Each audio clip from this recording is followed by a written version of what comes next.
ส่วนว่าแขวงจำปาสักก็ได้ออกแจ้งเตือนให้ประชาชนโดยเฉพาะแม่นผู้ที่อาศัยอยู่เลียบตามแม่น้ำเก้าเมืองของแขวงจำปาสักก็คือแคมป์น้ำเสโดนและแคมป์แม่น้ำของให้มีสติระมัดระวังพร้อมนี้ก็ให้กาเกี่ยมยกย้ายวัตถุสิ่งของขึ้นไปไว้บอนที่ปลอดภัยท่านผู้ชมที่เคารพสถานการณ์น้ำในมื้อนี้20 สิงหาคม 2026จุดน้ำเสโดนเวลา 7 โมงระดับน้ำอยู่ที่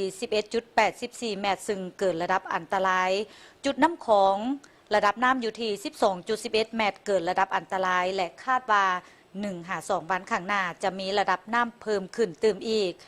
ฉะนั้นจึงได้แจ้งเตือนให้ประชาชนติดตามข้อมูลข่าวสารพยากรณ์อากาศจากกรมอุตุนิยมและอุทกศาสตร์อย่างต่อเนื่องพร้อมทั้งให้มีสติระวังภัยเหตุการณ์น้ำท่วมกระทันหันและดินเจือนที่อาจจะเกิดขึ้นในระยะ1-2 วันข้างหน้า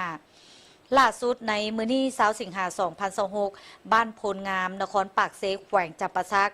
ได้ประสบภัยน้ำท่วมในเขตพื้นที่ต่ำและเส้นทางแยก13ใต้เขตโพลงาม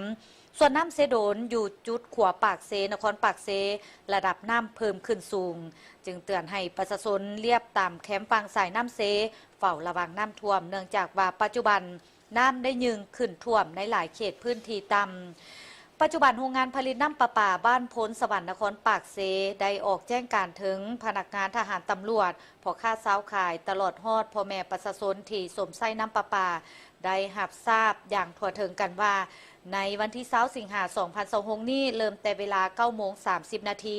หาเวลา 14 โมงโรงงานผลิตน้ำประปาได้ทำการเคลื่อนย้ายแพร้อยอ่างสูบส่งน้ำประปาเนื่องจากน้ำของขึ้นสูงจึงเห็นให้โรงงานผลิตน้ำประปาจะได้ปิดประตู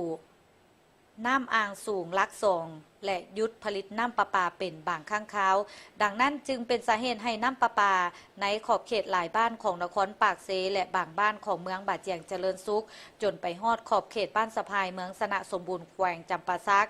น้ำประปาบ่มีและบางเขตใกล้เคียงแม่นน้ำจะมาคอย